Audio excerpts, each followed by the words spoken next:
Hola, muy buenos días, muy buenas tardes o muy buenas noches según el horario en el que nos estén viendo. Regresamos en Emprendiendo e Impulsando, entrevistando a youtubers, instagramers y en este caso vamos a entrevistar al Dr. Hughes. Yo creo que por ahí algunos ya lo conocen, al Dr. Hugo, el Dr. Hughes en redes sociales.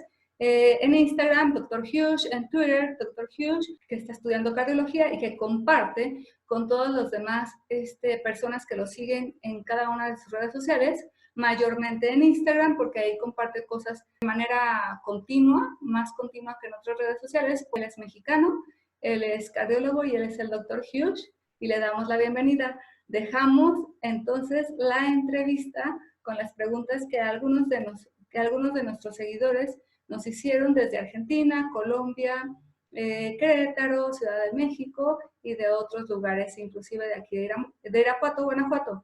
Le pregunto, una persona de TDAH, de trastorno de hiperactividad y déficit de atención, nos pregunta cómo afecta tomar atomoxetina con alcohol. Okay.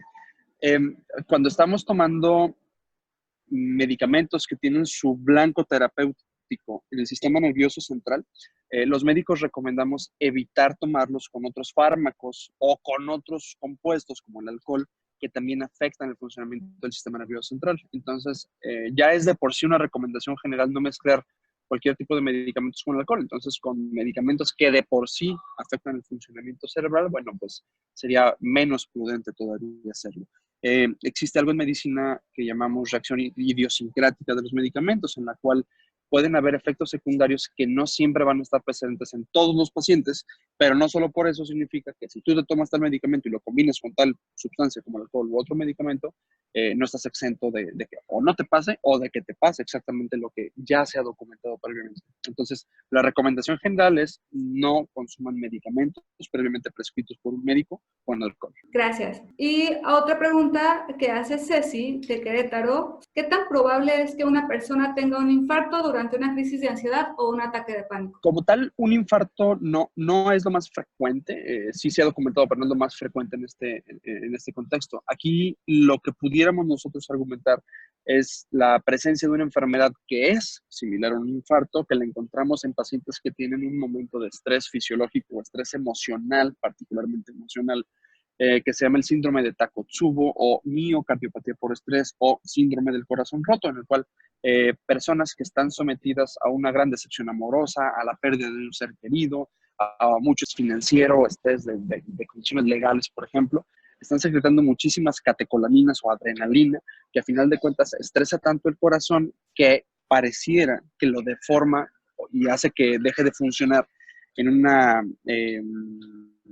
pues en una forma similar a lo que haría un infarto miocárdico. Pero per se, un ataque de ansiedad o una condición de estas no es una manifestación frecuente que haga un infarto miocárdico. Hace parecer como si fuera un infarto. ¿Qué lo hace parecer? La sintomatología es muy similar. Esta dificultad para respirar, a lo mejor algo de dolor en el pecho, incluso le tomamos exámenes de laboratorio y, por ejemplo, un paciente que tiene el síndrome del corazón roto y un paciente que tiene un infarto del corazón verdadero hace alteraciones en el electrocardiograma, si no casi iguales, muy similares. Entonces, por eso es muy importante la pericia del médico ahí para saber distinguir una de otro y, desde luego, la referencia a un especialista como un cardiólogo o un internista para poder hacer una correcta discriminación de los diagnósticos. Ok, muchas gracias. Otra pregunta es, ¿por qué la ansiedad aumenta la frecuencia cardíaca y se sienten como suspiros frecuentes?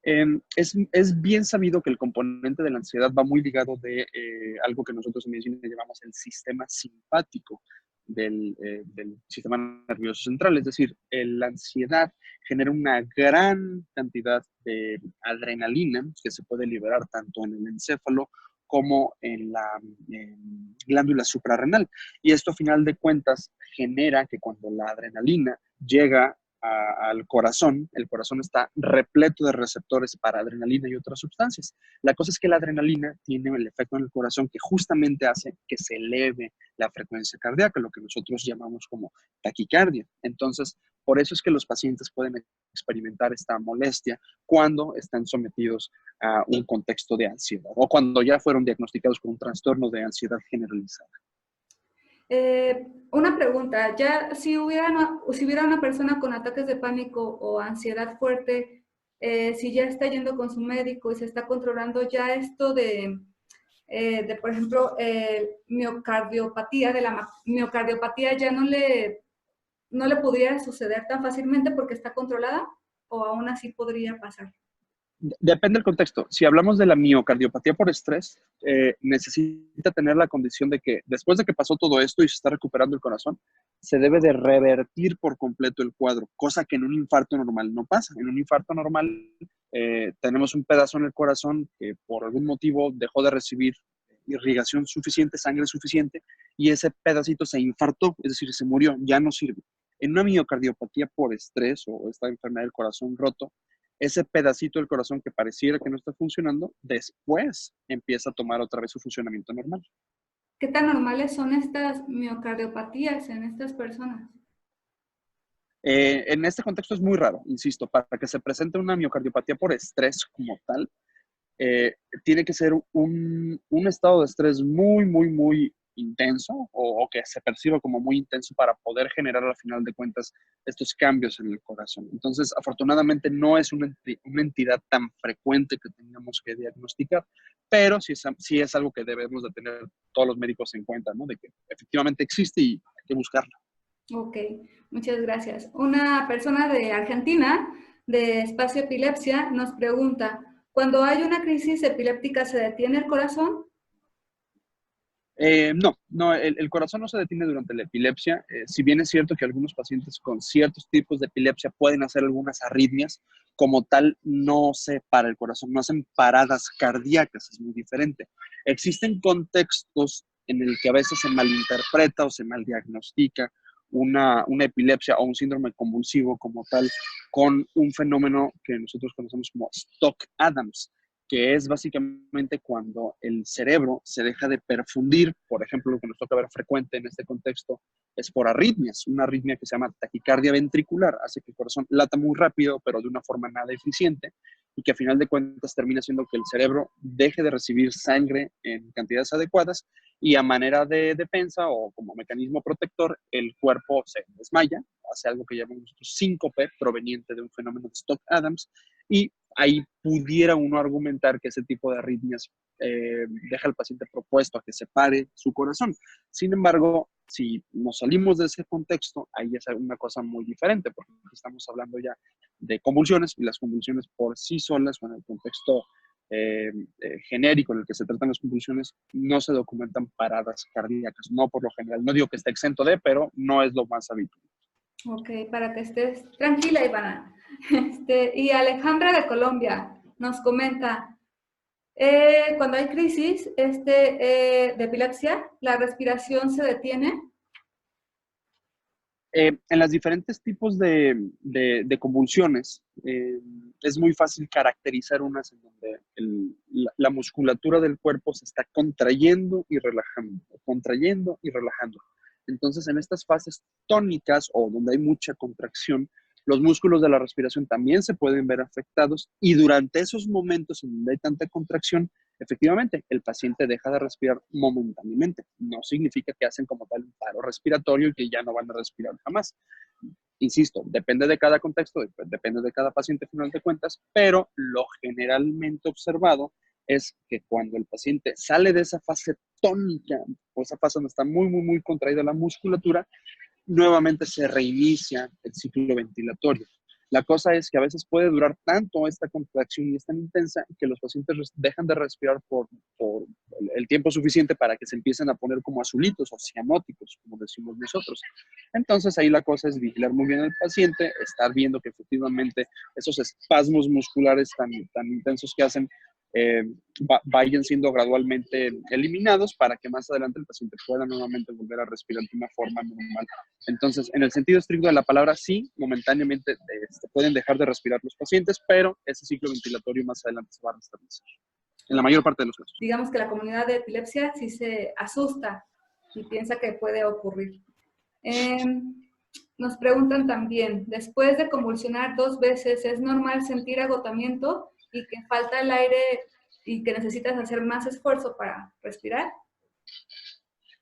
Sí, sí, por supuesto que sí. A final de cuentas, una convulsión, esta sacudida involuntaria tan violenta y tan repetitiva, es como si estuvieras haciendo una gran cantidad de ejercicio. Es perfectamente normal que te sientas muy agotado después de tantas convulsiones, después de tantas contracciones musculares.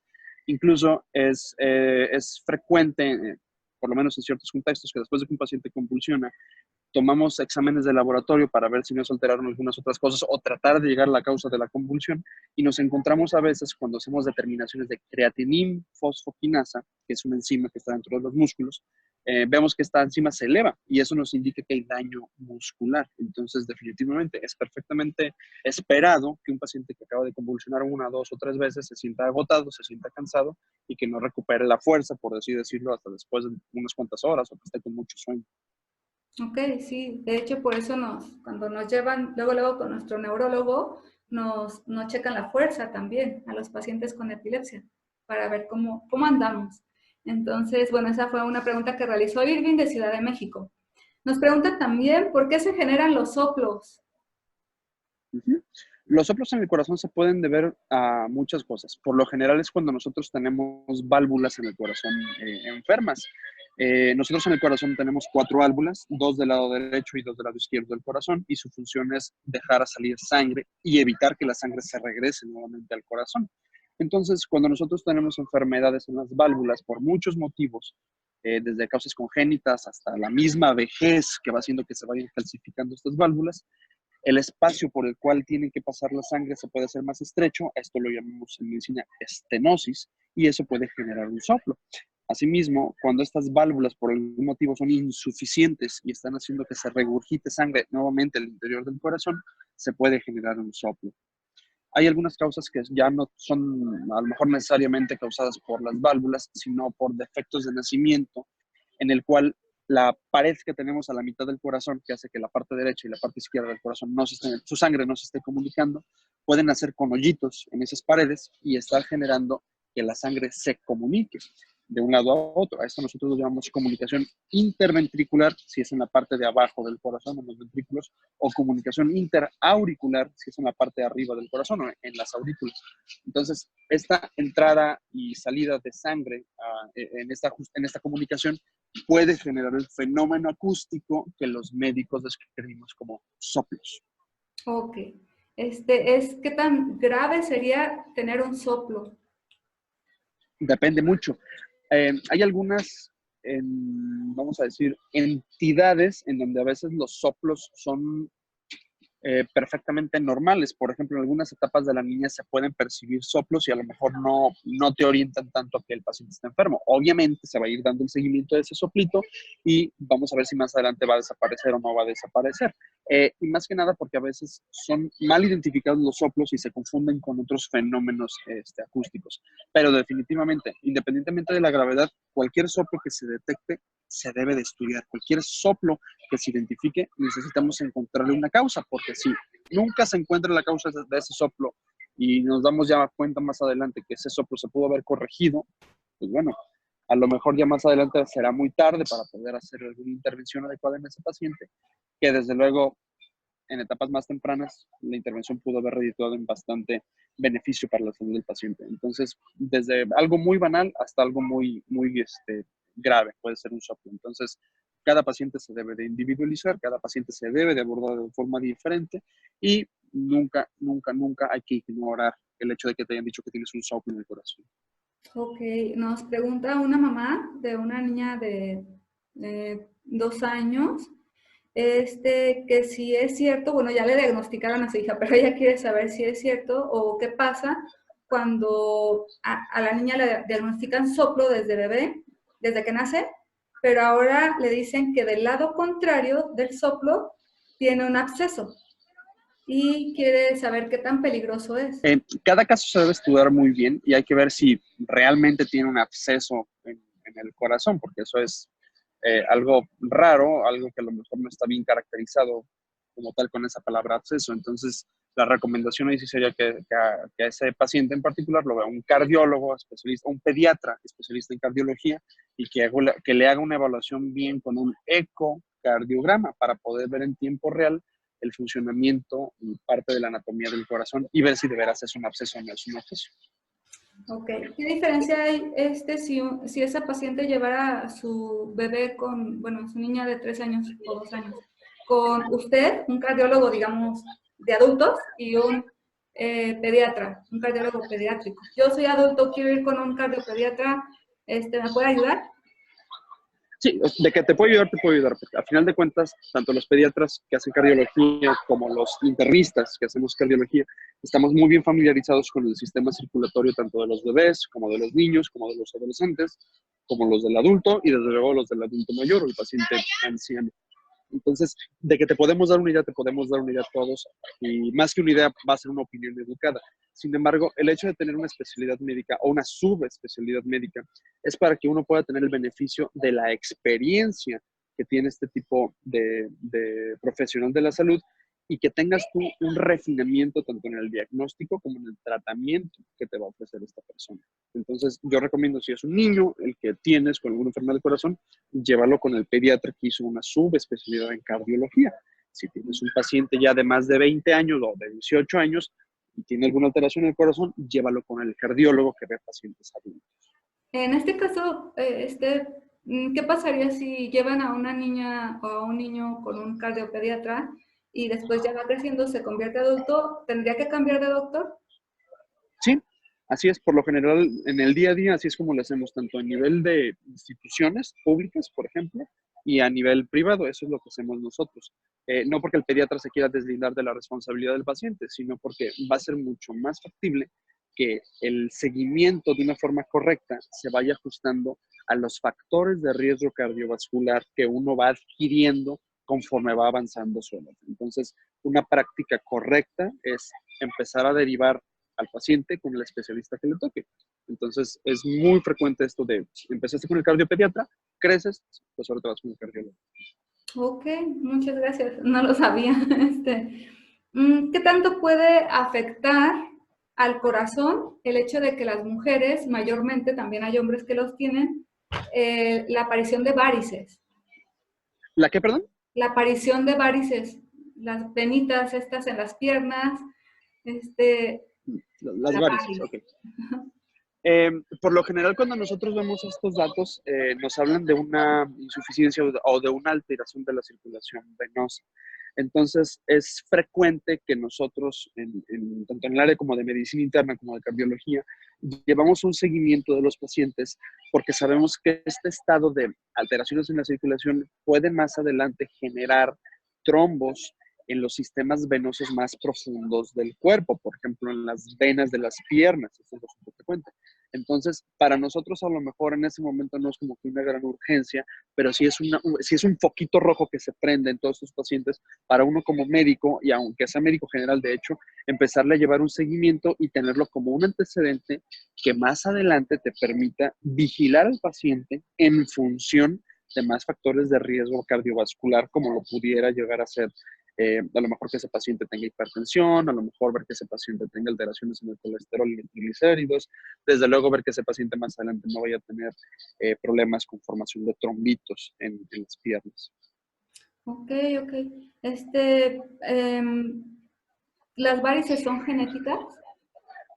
Las varices, hay cierta predisposición a hacer varices o hacer esos trayectos venosos tortuosos. Sin embargo, para nosotros poder eh, expresar algo que genéticamente ya estamos predispuestos, necesitamos activarlo por medio de un estilo de vida que lo favorezca, como por ejemplo ser sedentario, como por ejemplo no hacer buena dieta, como por ejemplo no estar checándonos con nuestro médico de forma regular. Entonces, sí hay un componente genético, pero si uno no favorece esta predisposición genética con malos hábitos, pues a lo mejor podemos evitar que, que este antecedente genético pues, se desarrolle más adelante. ¿Cómo puede alguien evitar, además de cuidándose, pero digamos que normalmente no medican a personas que tienen varices, y nos comentaba que puede haber trombosis? Entonces, ¿qué tendrían que tomar en cuenta estas personas para que no se desencadene una trombosis? Además de cuidarse, pues, con sus médicos.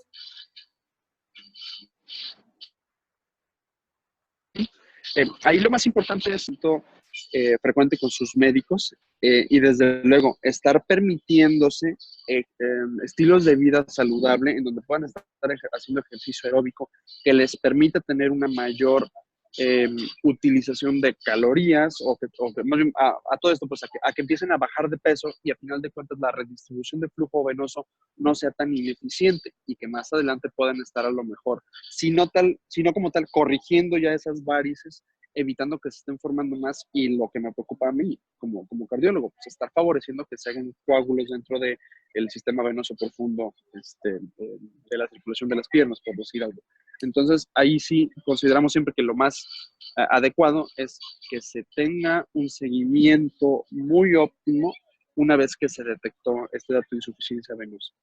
Ok, y voy a comentarle algo, no sé si usted ya lo escuchó, me imagino que sí, de que empezaron a mandar como una alerta para quienes tenían hipertensión y tomaban losartán.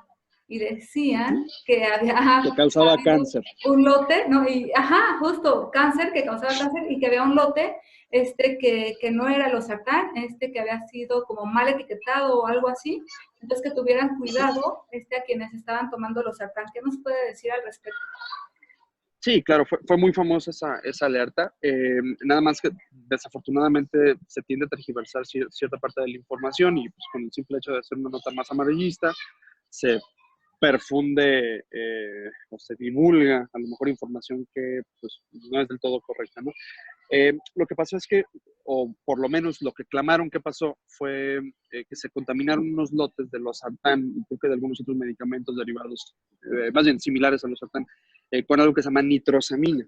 Ahora, es muy común que varios medicamentos tengan nitrosamina en sus excipientes o en sus contenidos. Sin embargo, las diferentes instancias que regulan la calidad de los medicamentos y de los alimentos te dicen que se tolera cierto nivel de nitrosamina y de otras cosas en los medicamentos. Entonces parece ser que hubo un incremento en la cantidad de nitrosamina que tenía este tipo de medicamentos. Se detectó, vieron que efectivamente estaba asociando con una pequeña alza ahí en las cifras de diagnósticos de cáncer y se hizo un callback, o sea, se empezaron a regresar todos estos lotes aparentemente y parece ser que quedó la cosa. Desconozco si se le volvió a dar más seguimiento, desafortunadamente se colaron tantas noticias falsas con las verdaderas que en primer lugar le perdí interés y en segundo lugar se me hizo ya más difícil discriminar qué más había pasado con esa contaminación de los lotes de los sartán, pero por ahí va la cosa. Y no causa cáncer. La nitrosamina sí se ha asociado a la generación de ciertos cambios en las células que pueden dejar predispuesto uno para causar cáncer. Pero por eso es lo que siempre dejamos nosotros muy claro. O sea, prácticamente como nosotros no tenemos ahorita un contexto muy generalizado y muy amplio, muy bien identificado de qué sí causa cáncer 100% de las veces y qué no causa cáncer 100% de las veces, lo que tenemos es por pura generalidad y por pura aplicación en unas cosas que hacemos que se llaman casos de estudios y controles, identificamos ciertos factores de riesgo que pueden más adelante dejar a una persona predispuesta a.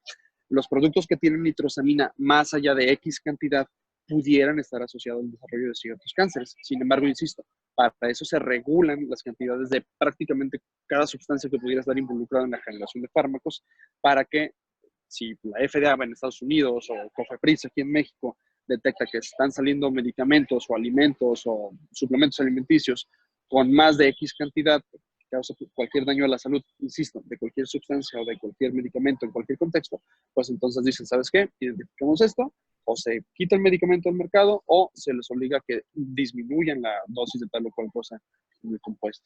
¿Qué le aconsejaría a pacientes hipertensos que se dejaron llevar por esta noticia y ahora tienen miedo de tomar los sartán? Si el miedo está bien fundamentado, hay muchísimas alternativas a los sartán. Ahí sí que si quieren cambiar de medicamento por el motivo que sea, platiquen con su médico. No es que el losartán sea el mejor medicamento para tratar la hipertensión, hay más alternativas. De lo contrario, y lo que debería ser la respuesta correcta es siempre que tengan alguna duda en cuanto a tópicos de salud, consulten con su médico, aunque sea una o dos o tres veces, me refiero a una primera o segunda opinión, no importa, pero nunca se quede nada más con lo que lean en internet, que a veces es así, hasta a veces para nosotros es difícil discriminar qué sí es cierto y qué no es cierto. A lo mejor por una persona que no ha tenido una formación formal en medicina, en ciencias de la salud, en estadística o en interpretación de información biomédica, pues puede ser un poco más difícil. Entonces, ante cualquier duda, yo siempre recomiendo vayan con su médico, pregunten, y desde luego no nada más me refiero a que pregunten si es cierto o si no es cierto, sino preguntar si hay alternativas al tratamiento, si por algún motivo u otro se sienten incómodos con lo que actualmente están recibiendo. Lo que me hace preguntarme otra cosa, ¿qué tanto puede ayudar a una persona, por ejemplo, en el tema de los sartán, que quizás le esté haciendo bien, le ayude, y por una noticia que pongamos de ejemplo que es falsa, digamos que es falsa la noticia, esta persona deje de confiar y empiece a sentir como que ya no le está haciendo bien los sartán, poniendo este ejemplo? ¿Qué tanto es la influencia mental en el estado físico, en tu salud física? Como aquí estamos hablando de hipertensión y por lo general son pacientes que ya han recibido durante mucho tiempo los sartán, a lo mejor este estado de alarma falsa o este estado de miedo o como sea que se quiera identificar, no va a tener tanta trascendencia. Que sí, el miedo y la ansiedad va a aumentar la frecuencia cardíaca y con la frecuencia cardíaca cuando sube también aumenta la presión arterial, es cierto, pero para eso justamente están los medicamentos de la presión. Entonces volvemos a lo mismo. Si es una sospecha mal fundamentada o si es un miedo que viene de un lugar que no estuvo bien, no identificado, sino bien estudiado o bien, vamos a decir, Que sea confiable. ajá, que no haya venido de una fuente confiable. Entonces yo, por lo mismo, replantearía toda la situación con mi médico, buscaría alternativas si es que no estoy satisfecho con la respuesta que se me dio, o definitivamente cambien de médico, porque a veces no te sirve no le sacas mucha confianza a lo que te dice una persona hasta que te lo dice otra y otra y otra y otra. Entonces, ahí sí que entre mejor informados estén como población y como pacientes, mejores desenlaces van a tener en cuanto al rendimiento de su tratamiento. Hay que estar cómodos con nuestro tratamiento y con nuestros doctores también para poder pues, sentirnos mejor, más seguros. Claro, Eh, así es. una pregunta también, ¿se inflama el corazón? Estrictamente todo el cuerpo se puede inflamar, sí. Ok. Otra pregunta que nos hacen, ¿por qué los niños, mm, sí, por qué los niños que tienen cardiopatía congénita, pues nacen con esto, con cardiopatía congénita? Realmente ahí, dependiendo de la enfermedad, sería la explicación. Entonces, hay muchísimos genes que pueden afectar el desarrollo embriológico del corazón en diferentes etapas. Entonces, ahí sí que la respuesta sería, pues, por muchísimas causas genéticas, por muchos defectos en la codificación de los genes o de las secuencias de aminoácidos que van a estar haciendo que más adelante se forme una parte específica del corazón. Si por algún motivo esta sale defectuosa, pues cierta partecita va a fallar. Entonces, sí, híjole, la respuesta podría ser muy compleja, pero a final de cuentas se podría resumir en eso. Son alteraciones genéticas pasadas de generación en generación en generación. En algunas generaciones no pueden estar, en algunas sí se pueden manifestar. Ok. Una pregunta de un psicólogo. ¿Han encontrado relación entre problemas emocionales o psicológicos con los problemas cardíacos? Sí, por supuesto que sí. Claro que sí. ¿Nos puede dar De algún hecho, ejemplo? sí, claro, por supuesto que sí. Ya se ha sabido perfectamente bien que la personalidad tipo A, como llaman los psicólogos o los terapeutas, se asocia a un incremento en el diagnóstico de hipertensión arterial sistémica y algunos todavía tratan de argumentar que esto todavía tiene una trascendencia en los pacientes que más adelante hacen eventos vasculares cerebrales, insuficiencia cardíaca congestiva y desde luego infartos miocárdicos o cardiopatía isquémica, como le decimos nosotros. A final de cuentas, esto tiene su trasfondo en el componente de ansiedad, que viene desde luego con un fondo psicológico y lo que les platicaba hace ratito, ¿no? De que a final de cuentas cualquier señal como la ansiedad que amplifique o que aumente la frecuencia de secreción de adrenalina va a tener un efecto sobre el corazón y en sí sobre todo el aparato cardiovascular. Se mantiene esto durante mucho tiempo y pues hay algunos expertos que pudieran argumentar que se desarrolla algo que decimos en cardiología en disfunción endotelial, y eso es el pináculo fisiopatológico de lo que es la hipertensión arterial sistémica, uno de los principales factores de riesgo para generar todo lo que te platiqué ahorita. Ok, y una última que es, ¿cómo se genera EPOC? Lo que ustedes llaman EPOC. El EPOC son las siglas EPOC. para definir enfermedad pulmonar obstructiva crónica. El EPOC nosotros es un término muy amplio que utilizamos para distinguir por lo menos 3 enfermedades. Asma, que muchos no dicen que tengamos que meter asma ahí y mejor lo cambian por una enfermedad que se llama enfermedad de vías respiratorias bajas o finas. El clásico enfisema pulmonar, que es incorrecto decirlo así, dado que este es un término histopatológico, y desde luego la bronquitis crónica. Entonces, si dejamos asma de un lado, pues serían esas 3 enfermedades. Y la principal causa para generar EPOC en un paciente es el mal hábito del tabaquismo.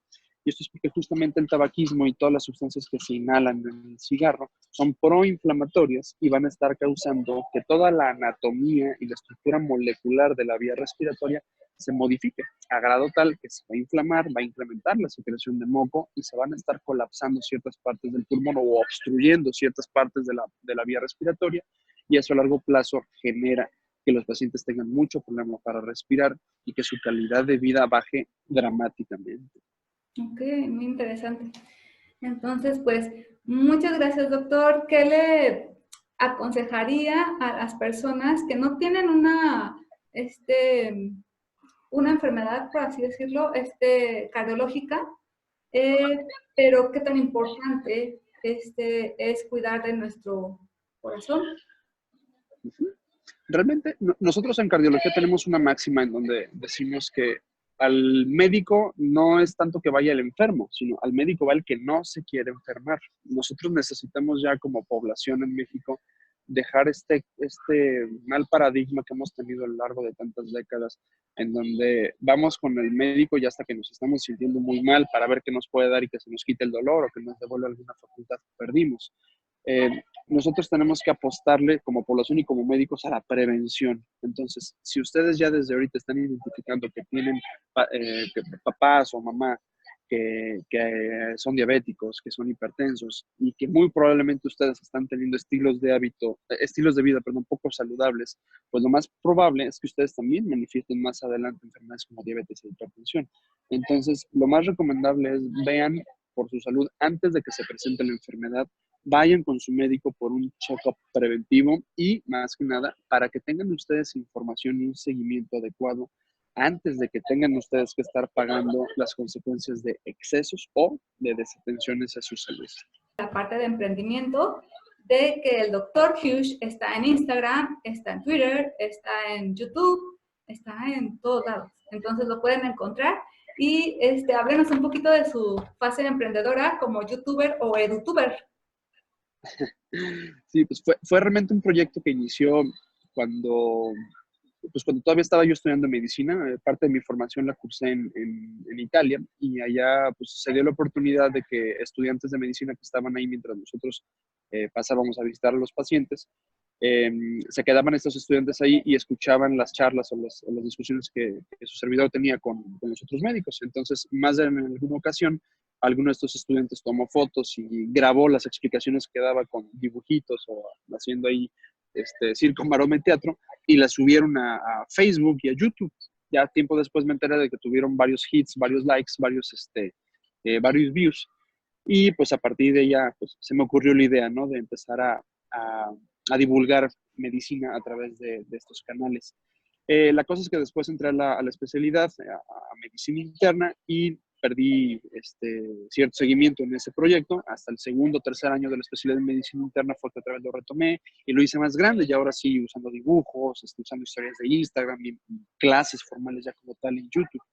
A grado tal de que ahorita que ya estoy haciendo mi segunda especialidad en cardiología, pues lo sigo haciendo, y afortunadamente hemos tenido una muy buena respuesta en cuanto al material que estamos subiendo. Es muy padre porque da clases, entonces está padrísimo el hecho de que dé clases, y en Instagram, por ejemplo, que las da en vivo, entonces podemos interactuar, preguntar, y además que siempre nos da un espacio para preguntas, la sección de preguntas y respuestas. Entonces está muy padre. ¿Qué opina de estas nuevas redes estas plataformas y de compañeros que ahí andan por ahí, colegas suyos de doctores, que están haciendo como también sus proyectos de emprendimiento en redes sociales. Para bien o para mal, estas redes sociales permiten que cualquier persona pueda estar divulgando información y que muchas personas estén expuestos a esto. Entonces, en cuanto al tópico de la medicina, siempre hay que tener pincitas para saber cuál sí te sirve, cuál no te sirve. Porque desafortunadamente estamos teniendo muchos influencers, creo que es así como nos dicen ahora, que siguen todavía estudiando medicina y a veces no tienen conceptos muy claros como para estar dando recomendaciones o como para estar dando seguimiento a ciertos tópicos que a lo mejor nada más los expertos se atreven a hablar. Entonces, por un lado, insisto, sí es muy buena esta cosa, pero siempre y cuando la persona que está detrás de la camarita o detrás de esa cuenta en redes sociales sea efectivamente un experto en el tema, o sea, por lo menos ya un médico graduado que tenga algo de bagaje académico en lo que sea que está divulgando en sus redes sociales. Y sobre todo la forma en también como va a transmitir el mensaje, porque justamente en Instagram usted siempre promueve eso, de que les deja muy claro a todas las personas que lo vemos que no está dando consulta, ¿no? Que solo está hablando de temas, pero no va a dar consulta, no es su idea dar consultas por redes sociales. Entonces, de que si necesitan consulta, pues busquen a un médico o inclusive se podría contactar con usted e ir a su consultorio. No sé si está en algún lugar donde lo puedan buscar y contactar. Así es, sí, no es nada correcto dar consulta por redes sociales, es antiprofesional, es una falta de ética increíble. Entonces sí, o sea, cualquier consulta que se requiera debe ser en un consultorio legalmente acondicionado para la atención de un paciente, obviamente con el punto de la secrecía y de la relación médico-paciente que se pueda tener. Entonces sí, definitivamente por redes sociales no serán jamás consultas ni por WhatsApp. Exactamente. Y para los que sí quieran una consulta con usted, ¿dónde lo encuentran? Me pueden contactar por redes sociales y ya por ahí platicamos del caso y les digo si es válido o ni siquiera necesitan la consulta, porque desafortunadamente me escriben de todas partes del país y yo estoy en la ciudad de Guadalajara, entonces no puedo ir a atenderlos. A veces me han pedido que vaya a Tijuana o que vaya a Monterrey, entonces me dificulta bastante. Entonces siempre es previa cita por medio de mis redes sociales y ya por ahí se les pasa el contacto de su servidor para la consulta, si es que se requiere la consulta. Otra pregunta, ¿cómo escogió su logo de Dr. Hughes? Veo ahí una animación con un señor como con lentes, pero con chaleco, pero no sé, y era el Dr. Hughes. ¿Cómo la eligió? Pues ese monito es una representación de caricatura de cómo me veía yo hace unos cuantos años. Antes yo no traía barba. Y si me ves un día normal en el hospital, vas a ver que siempre ando de chaleco y corbata. Entonces, realmente es una representación caricaturesca de tu servidor. Ok. Bueno, pues un libro que nos pueda recomendar a quienes no estudiamos medicina, pero que sea como el básico para cardiología que podamos entender todos. ¿Un libro?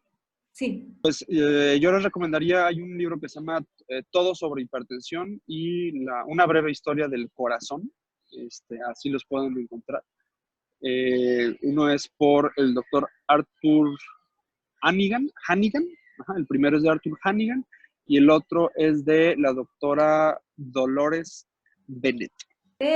Bueno, pues ya tenemos ahí porque también uno de nuestros propósitos es fomentar la lectura, porque luego como que nos estamos yendo y pues hay que fomentar la lectura. Les dejamos aquí abajo en la cajita de comentarios las redes sociales del Dr. Hughes. Para cualquier cosa pueden contactarlo. También para que lo vean, de verdad vean cosas en internet que sí les sumen, que sí les aporten, no nada más cosas de...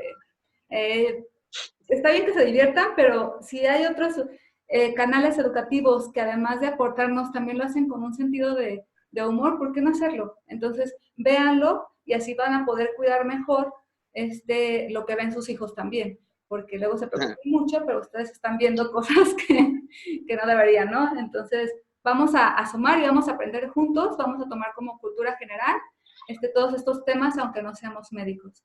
Muchas gracias, doctor Hughes. Muchas de nada, estamos a sus órdenes. Más, suscríbanse, compartan, comenten y den like. Gracias.